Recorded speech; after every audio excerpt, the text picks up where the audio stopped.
Hi, kindergarten friends. My name is Miss Leach, and I am so excited to be doing this reading lesson with you today. Give me one quick second to share my screen with you.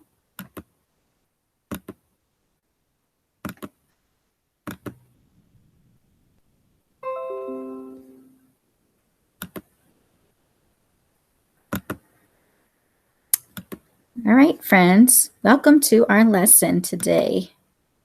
We are going to be talking about story elements. So let's read our I can statement or our learning target today. Our learning target says, I can use story elements of characters, setting, and events to retell stories sequentially using beginning, middle, and end. Let's try to read that together. I can use story elements of characters, setting, and events to retell stories sequentially using beginning, middle, and end. The word sequentially in our learning target means in order. So we're going to be using the characters and the setting to tell events in order with the words beginning, middle, and end. So let's see more about what that means. Before we start our story, we're going to see some new words in our story today that you may not recognize. The first word we're going to see is the word appreciate.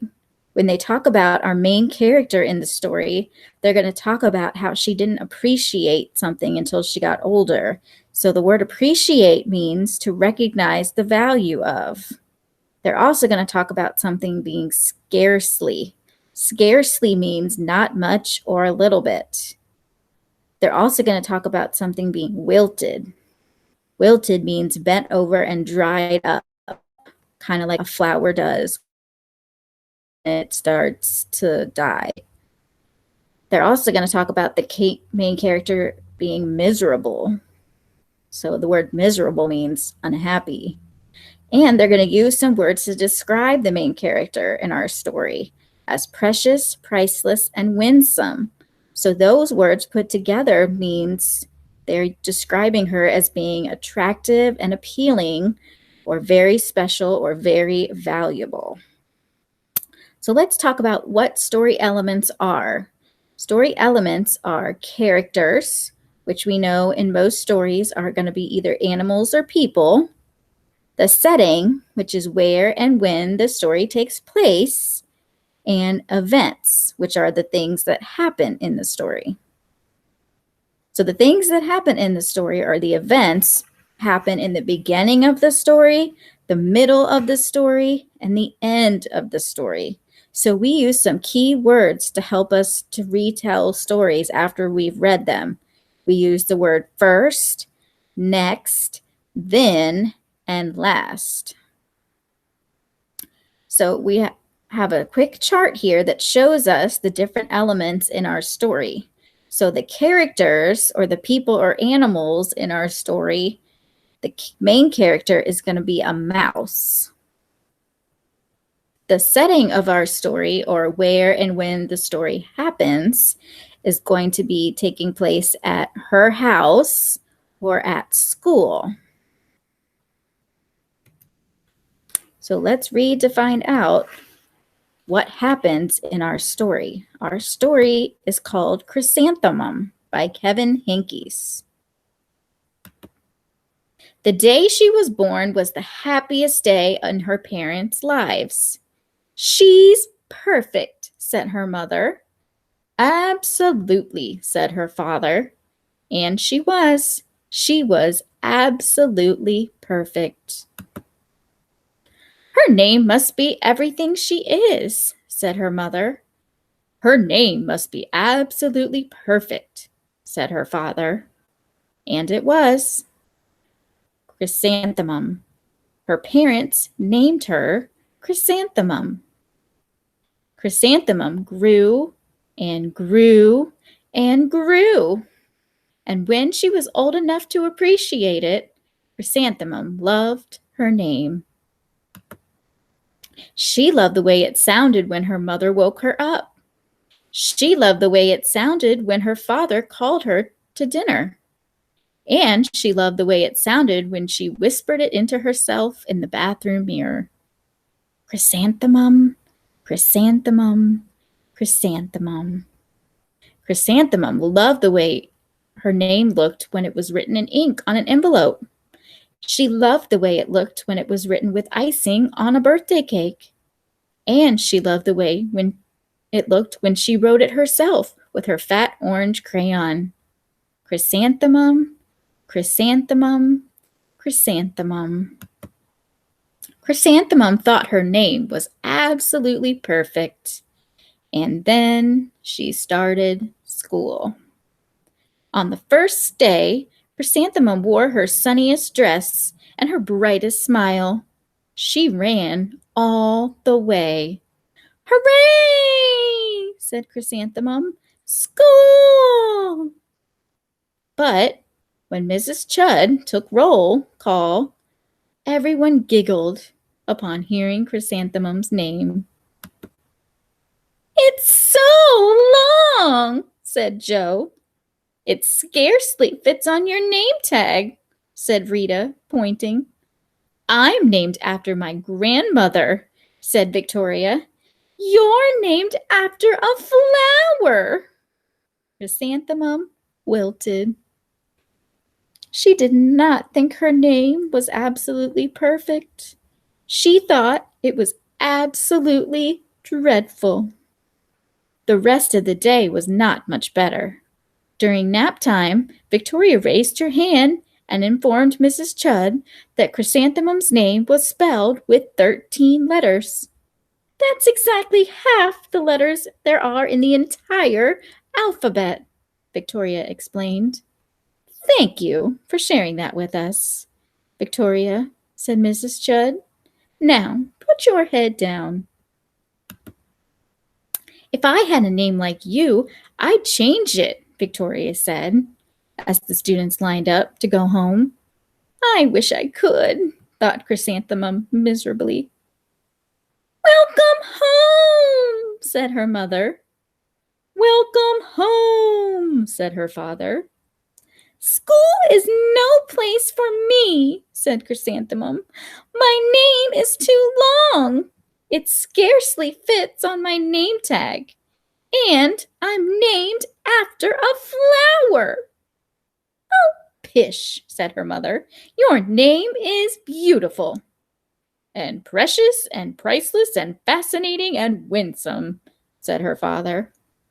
"It's everything you are," said her mother. "Absolutely perfect," said her father.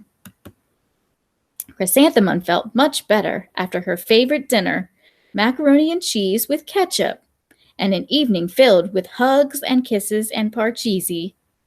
That night, Chrysanthemum dreamed her name was Jane. It was an extremely pleasant dream. The next morning, Chrysanthemum wore her most comfortable jumper.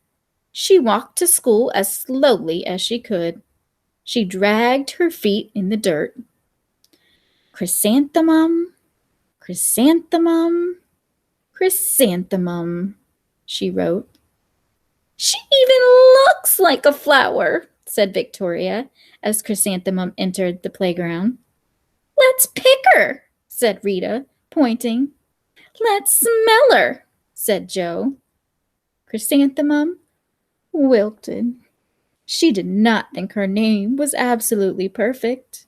She thought it was absolutely dreadful. The rest of the day was not much better. During nap time, Victoria raised her hand and said, "A chrysanthemum is a flower. It lives in a garden with worms and other dirty things." "Thank you for sharing that with us, Victoria," said Mrs. Chud. "Now put your head down." "I just cannot believe your name," Victoria said, as the students lined up to go home. "Neither can I," thought Chrysanthemum miserably. "Welcome home," said her father. "Welcome home," said her mother. "School is no place for me," said Chrysanthemum. "They said I even look like a flower. They pretended to pick me and smell me." "Oh, pish," said her mother. "They're just jealous." "And envious and begrudging and discontented and jaundiced," said her father. "Who wouldn't be jealous of a name like yours?" said her mother. "After all, it's absolutely perfect," said her father. Chrysanthemum felt a trifle better after her favorite dessert, chocolate cake with buttercream frosting, and another evening filled with hugs and kisses and parcheesi. So let's look at our story elements.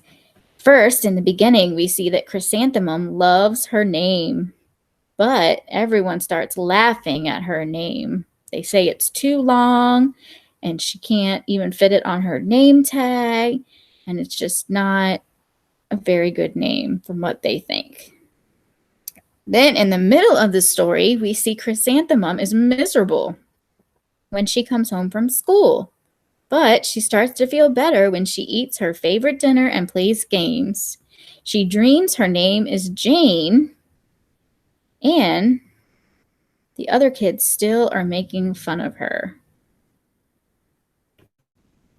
So let's go over our learning target for what we were supposed to be learning about today, which we started learning about, but we're going to get to finish the rest tomorrow. I can use story elements of characters, setting, and events to retell stories sequentially using beginning, middle, and end. Let's see if we can say that together. I can use story elements of characters, setting, and events to retell stories sequentially using beginning, middle, and end. So that word sequentially in our learning target means in order. So we're using the characters and the setting and what's happening in the story to retell the story in order by using the beginning of the story, the middle of the story, and the end of the story. So, in response to our story, I have a great epic video that talks about retelling stories. If you click on Epic, getepic.com, you can get a free account to listen to some videos about different things. And it even has these books that you can look up the name of the book and read it at home with your parents. So here is a quick little 1.5 minute video that talks about how to retell stories using those words first, then next, and last. Then I also included some comprehension questions, which are some easy questions that go along with our story. It's a multiple choice, so you just pick either A, B, or C for the question. So it talks about how did she feel in the beginning of the book about her name, what made her not like her name, and then tomorrow we're going to see a new character come into the story that's going to make her feel better. So you can make a prediction about what you think is going to happen towards the end of the story and the rest of the middle of the story by looking at these next couple of questions. And then what do you think the classmates are going to do at the end of the story? And then there's a quick question about, have anyone ever hurt your feelings and what did they do? And then you can write about it and draw a picture of it. Also, there's a couple extra activities. The website iReady, which if you go on your student account, you should have access to, has some great stories with questions about sequencing events and retelling stories that will help you to further understand the story elements of a story. And you can also think about what other things you think might happen to Chrysanthemum in the middle and the end of the story, and talk to someone near you about that. So kindergarten friends, I had a great time reading Chrysanthemum with you, and I hope you will join me again tomorrow to finish the rest of the story and look more at story elements. See you tomorrow. Bye.